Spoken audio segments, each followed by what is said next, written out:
주님 다시 오심을 준비할 때에 하나님께서는 어떤 일을 하시느냐. 첫 번째, 교회의 영광을 드러내신다. 예수님께서 인자에 오는 것이 노아의 때와 같다라고 말씀을 하셨잖아요. 그 노아의 때에 여호와 하나님은 교회의 영광을 어떻게 드러내느냐, 방주로 드러내셨다라는 거예요. 교회의 영광을 드러낸다라는 말은 그리스도가 자신이 기대하고 원하셨던, 자신이 가지길 원했던 그리스도의 몸으로서 영광이 드러난다라는 거예요. 이것은 어느 한 지역을 넘어서서 나라와 민족들 가운데 교회의 영광이 드러나는 일이 있고, 그렇게 교회의 영광을 드러내시면서 나라와 제사장으로서 자기 책임을 감당하게 하신다. 교회의 영광이 드러날 때에 주님의 다시 오심을 준비하는 자들은 나라와 제사장으로서 자기 책임에 복무한다라는 거예요. 이 나라와 제사장으로서의 자기 책임이 무엇인가, 이것을 우리가 성경을 통해서 좀 더 알아가야 돼요. 이 마지막 때 성도와 목사의 신앙은 폐쇄적이거나 수동적이거나 피동적이지 않아요. 소극적이지 않아요. 우리는 하나님의 능력을 힘입어서 하나님 나라의 공세성과 자발성에 가담해야 한다는 거예요. 7절에 사도 요한은 보라, 그가 구름을 타고 구름과 함께 오시리라, 이렇게 증언을 해요. 사도 요한은 2절 보면 자기가 본 환상들을 다 증언했다라고 말했죠. 세속화 되어가고 이교와 우상화로 종교 바벨론에 흡수당하는 교회에서는 이러한 신적 영광이나 묵시적 환상이 보이지 않아요. 오직 브레인 파워로만 신앙생활을 합니다. 이 두뇌 능력, 이 엽이라고 그러죠. 전두엽.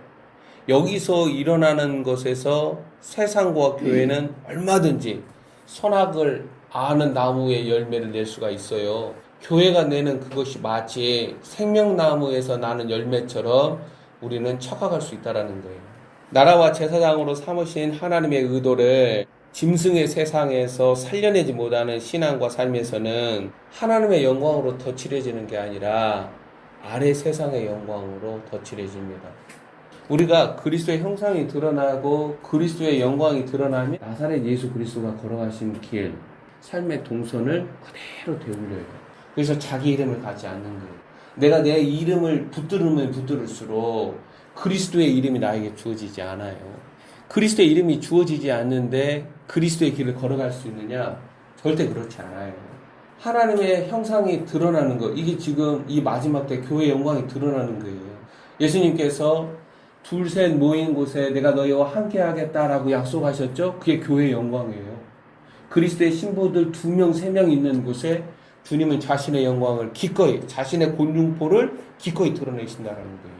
그래서 그들은 하나님의 무기로, 하나님의 능력과 권세로 땅을 치는 거예요. 그의 입에서 나오는 말씀은 불과 같아서 땅에 사는 자들, 나무로 빗대잖아요. 에레미야서를 읽어보세요. 내 입의 말이 불이어서 나무들 다 사르르라 그러는데 땅에 거하는 자들을 심판하는 거예요. 사도 요한은 7절 있죠? 눈이 있는 사람은 다 그를 보며 그를 찌른 자들도 보며 땅 위의 모든 족속들이 그로 인해 가슴을 칠 것이다. 꼭 그렇게 될 것이다 라고 증거했다라는 거예요. 주님의 다시 오심은 눈이 있는 자들, 가슴이 있는 자들에게 애통과 회개와 부르짖음을 동반하는 오심이다라는 거예요. 그래서 주님의 오심은 구원과 심판의 완성을 위한 오심이고 하나님의 우주적 공교회를 보게 하는 오심이다.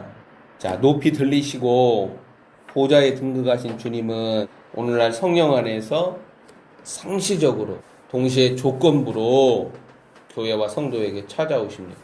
그 여호와의 영은 온 땅을 두루다니면서 누구를 찾습니까? 전심으로 하나님의 얼굴을 구하는 자를 찾아서 자신의 곤중포를 보여주시고 자신의 말씀을 그 사람 입에 넣어주는 거예요. 이 주님의 방문은 지금도 일어나는 거예요.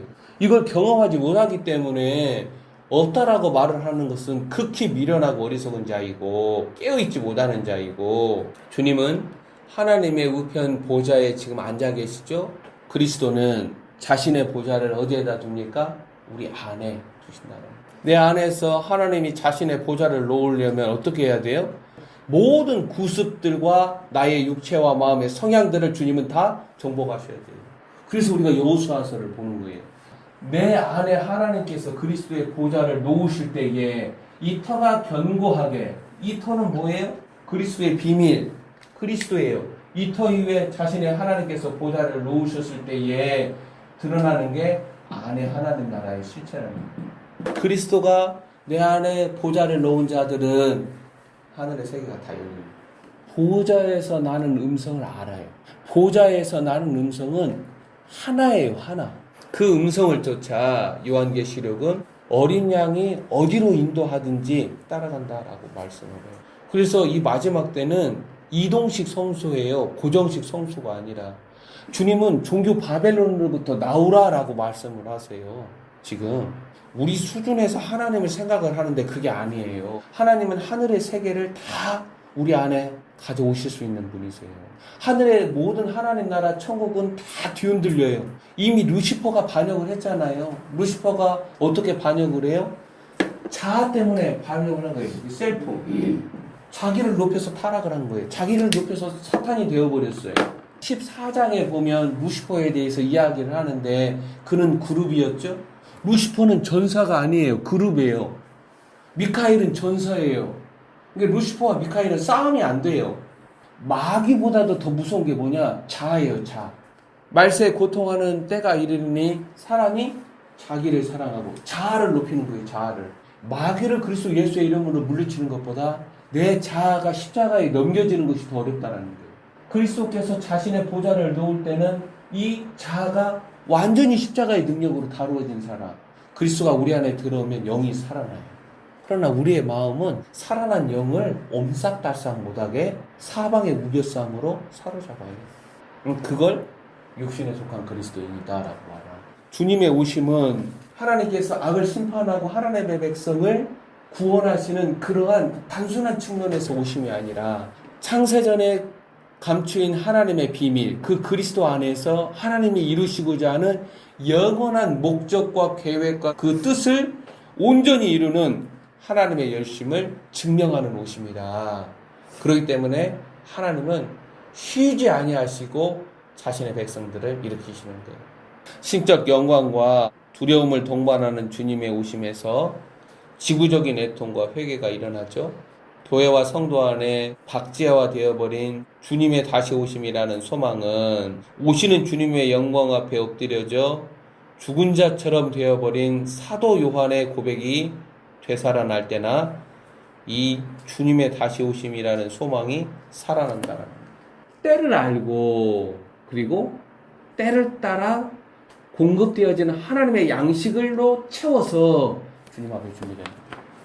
왜 주님의 다시 오심에 대한 소망이 막연하게 뒤로 밀려나는 미래 사건이 되었느냐? 캄캄함과 어둠이 만민과 땅을 덮기 때문에 그래요. 주님의 다시 오심을 사모하는 자는 그리스도의 십자가를 부끄러워하는 자가 아닙니다. 왜? 거기서 하나님의 능력이 나오니까. 에베소서 6장 봐보세요. 우리들의 씨름은 혈과 육을 상대하는 게 아니라 통치자들과 권세들, 그 다음에 이 어둠의 세상 주관자들. 자, 그 다음에 제일 위에 있는 게 뭐예요? 하늘에 있는 악한 영들을 어떻게 이겼느냐? 골로새서 2장 15절 봐보세요. 통치자들과 권세들을 무력화하여 드러내어 구경거리로 삼으시고 십자가로 그들을 이기셨느니라. 에베소서 6장에서 우리의 싸움이 혈과 육이 아니고 이 영들과의 싸움인데 이거에 맞설 수 있는 유일한 무기가 뭐냐? 십자가예요. 십자가의 능력 외에는 이길 수가 없어요. 자, 십자가의 능력은 어떤 거죠?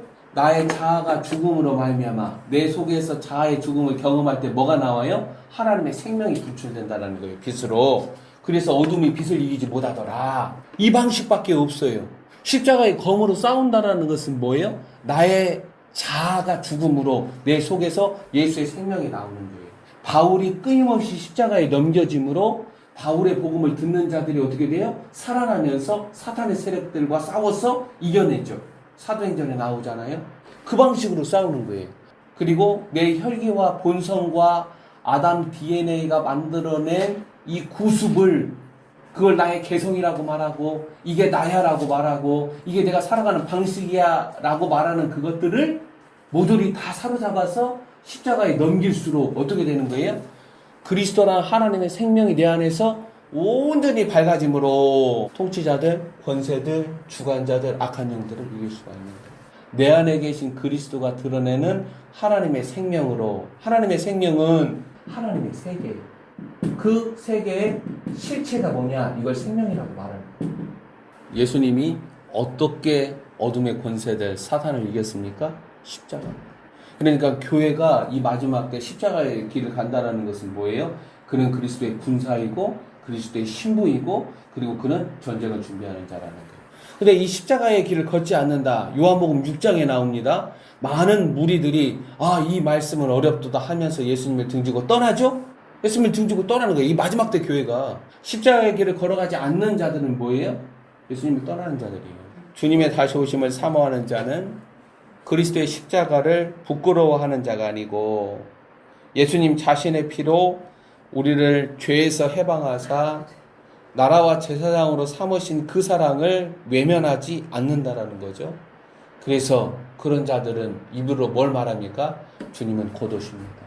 주님은 다시 오십니다. 당신은 준비해야 합니다. 할렐루야 영광교회가 그리스도의 십자가를 사랑하고 바울처럼 내 몸에 그리스도의 흔적이 있다.